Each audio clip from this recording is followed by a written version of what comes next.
ইতিহাসের সব গল্প বইয়ের পাতায় লেখা থাকে না। কিছু গল্প বেঁচে থাকে মানুষের স্মৃতিতে, বিশ্বাসে আর সময়ের অবিরাম স্রোতে। সেই রকমই এক চিরন্তন কাহিনী নিয়ে আজকের রবিবারের গল্প তুলাদণ্ড। যে আশ্রয় চায় তাকে ফিরিয়ে দেওয়া যায় না। উশিনোর দেশের রাজা শিবির রাজ্যে এই কথাটাই ছিল অলিখিত আইন।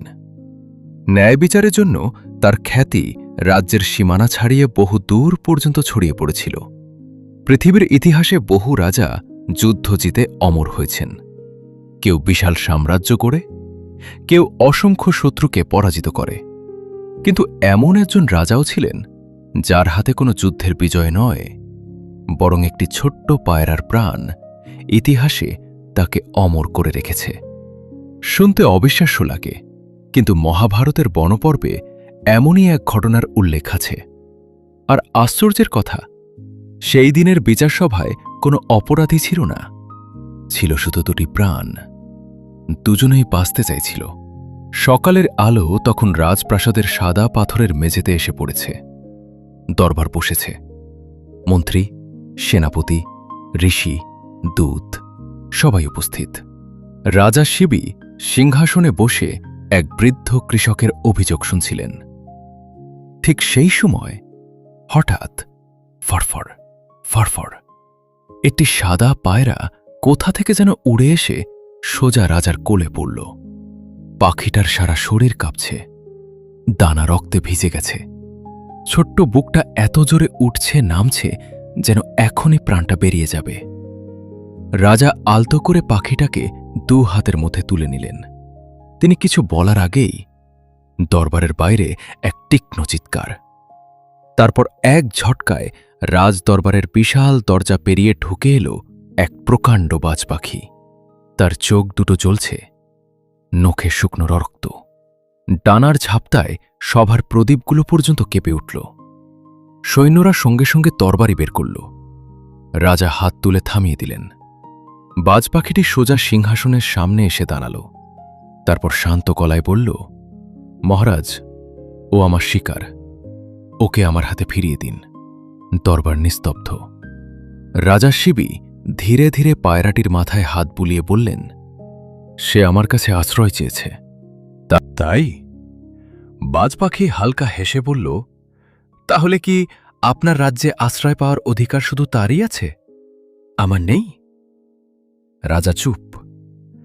বাজ পাখি আবার বলল, আমি শিকারী, এ আমার খাদ্য। সকাল থেকে আমি ওকে তাড়া করেছি। আমার ছানারা বাসায় অপেক্ষা করছে। আপনি যদি ওকে বাঁচান, তবে আমার সন্তানদের মৃত্যুর দায়িত্ব কে নেবে? সভায় ফিসফাস শুরু হল। প্রধানমন্ত্রী ধীরে বললেন, মহারাজ, কথাটা অমূলক নয়। এক বৃদ্ধ ঋষি মাথা নাড়লেন। ধর্মের পথ সবসময় সরল হয় না। রাজা শিবি কিছুক্ষণ নীরব রইলেন। তারপর বললেন, যে আমার সামনে ভয়ে আশ্রয় চেয়েছে তাকে আমি ফিরিয়ে দিতে পারি না। বাজ পাখির চোখে তীব্র দীপ্তি। তাহলে আপনি আমার ধর্ম কেড়ে নিচ্ছেন? কি বলতে চাইছে? আমি হত্যা করি না আনন্দের জন্যে, আমি হত্যা করি বেঁচে থাকার জন্যে। প্রকৃতি আমাকে শিকারী করেছে। আপনি যদি আমার শিকার কেড়ে নেন, তবে আপনি শুধু একটি পায়রাকে বাঁচাবেন না, আমার পরিবারকে অনাহারে মারবেন। দরবার আবার স্তব্ধ। আজকের এই বিচার যেন কোনো রাজকীয় আইন দিয়ে মাপা যায় না। একদিকে আশ্রয়, অন্যদিকে ক্ষুধা। দুপক্ষই সত্য, দুপক্ষই ন্যায়। রাজা শিবি ধীরে ধীরে সিংহাসন থেকে নেমে এলেন। তিনি বাজ পাখির সামনে দাঁড়িয়ে বললেন, তোমার কথা অন্যায় নয়। বাজ পাখির চোখে এক মুহূর্তের বিস্ময়। তবে আমি এই পায়রাকে ফিরিয়ে দেব না। তাহলে? রাজা নিজের তলোয়ারটি খুলে মেঝেতে রাখলেন। এই পায়রার যতটা ওজন, ঠিক ততটা মাংস আমি আমার শরীর থেকে কেটে তোমাকে দেব। মুহূর্তের মধ্যে সভায় শোরগোল পড়ে গেল। মহারাজ, এ কি বলছেন? এ কখনো হতে পারে না। কিন্তু রাজা শিবির মুখে কোনো দ্বিধা নেই। বাজপাখি গভীর দৃষ্টিতে তার দিকে তাকিয়ে রইল। তারপর ধীরে ধীরে বলল, আপনি কি জানেন আপনি কি প্রতিজ্ঞা করলেন? রাজা শান্ত স্বরে উত্তর দিলেন, জানি। আর যদি পায়রার ওজনের সমান মাংস দিতে না পারেন? রাজা মৃদু হেসে বললেন, তাহলে বিচার অসম্পূর্ণ থাকবে।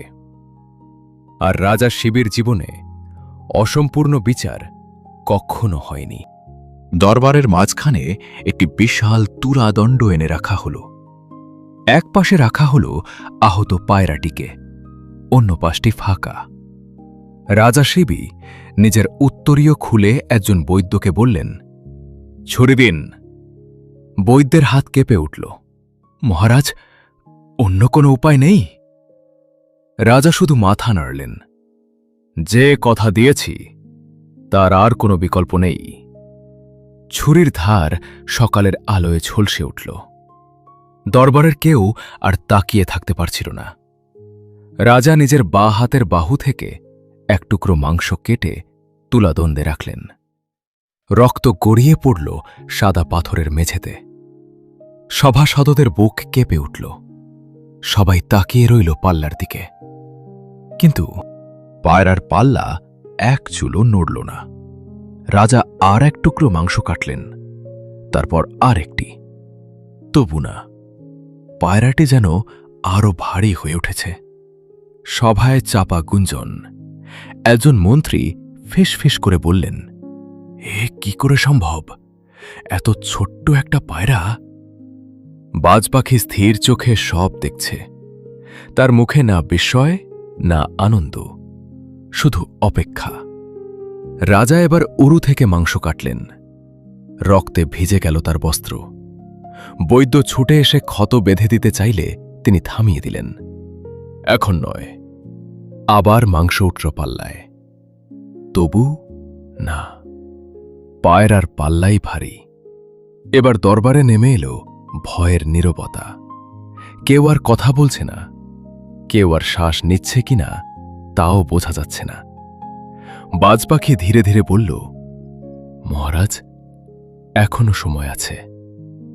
পায়রাটিকে আমার হাতে তুলে দিন। আপনার জীবনও বাঁচবে, আমার ধর্মও রক্ষা পাবে। রাজা শিবি ক্লান্ত চোখে তার দিকে তাকালেন। তারপর মৃদু হেসে বললেন, একজন রাজা নিজের প্রাণ হারাতে পারেন, কিন্তু নিজের আশ্রয়ের মর্যাদা হারাতে পারেন না। তিনি তুলাদণ্ডের সামনে এগিয়ে গেলেন। সবার দিকে তাকিয়ে বললেন, যদি আমার শরীরের টুকরো যথেষ্ট না হয় তবে পুরো শরীরটাই থাকুক। দরবারে হাহাকার উঠল। রানী উঠে দাঁড়িয়ে চিৎকার করলেন, মহারাজ, না! মন্ত্রী কাঁদতে কাঁদতে বললেন, রাজ্য আপনার জন্য বেঁচে আছে। রাজা শান্ত কণ্ঠে উত্তর দিলেন, না, রাজ্য বেঁচে থাকে ন্যায়ের জন্য। রাজা তো একদিন চলে যায়। এই বলে তিনি নিজেই উঠে বসলেন তুলাদণ্ডের ফাঁকা পাল্লায়। এক মুহূর্ত, দুই মুহূর্ত, তারপর যেন অলৌকিক কিছু ঘটল। দুই পাল্লা সমান হয়ে গেল। ঠিক সেই মুহূর্তে আহত পায়রাটি আলোয় ঝলমল করতে শুরু করল। বাজপাখির দেহ থেকেও যেন আগুনের মতো এক দীপ্তি বেরিয়ে এলো। দরবারের সবাই চোখ ঢেকে ফেলল। আলো মিলিয়ে যেতেই দেখা গেল সেখানে আর কোনো পায়রা নেই, কোনো বাজপাখিও নেই। একপাশে দাঁড়িয়ে আছেন অগ্নিদেব, অন্য পাশে দেবরাজ ইন্দ্র। সমস্ত সভা স্তব্ধ। ইন্দ্র এগিয়ে এসে রাজা শিবিকে তুলাদণ্ড থেকে নামিয়ে বললেন, মহারাজ, আজ আমরা আপনার বিচার করতে এসেছিলাম। অগ্নিদেব মৃদু হেসে বললেন, পৃথিবীতে অনেক রাজা শক্তির বড়াই করেন, অনেকেই ধর্মের কথা বলেন, কিন্তু নিজের শরীরকে ধর্মের পাল্লায় তুলে দিতে পারে কজন? ইন্দ্র বললেন, আজ প্রমাণ হল আপনার কাছে প্রজার প্রাণ আর নিজের প্রাণের মূল্য আলাদা নয়। মুহূর্তের মধ্যে রাজার সমস্ত ক্ষত মিলিয়ে গেল।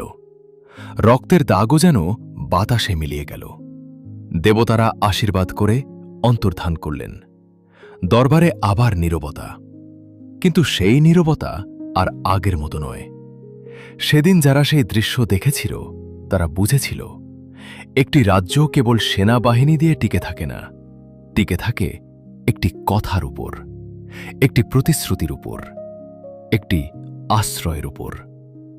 সেই কারণেই শত শত বছর পরে আজও রাজা শিবের নাম উচ্চারিত হয় কোনো বিজেতা হিসেবে নয়, একজন ন্যায়বান রাজার প্রতীক হিসেবে।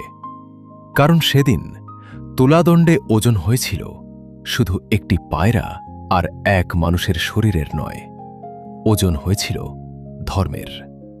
আর ইতিহাস সাক্ষী, সেই পাল্লায় রাজা শিবই জয়ী হয়েছিলেন।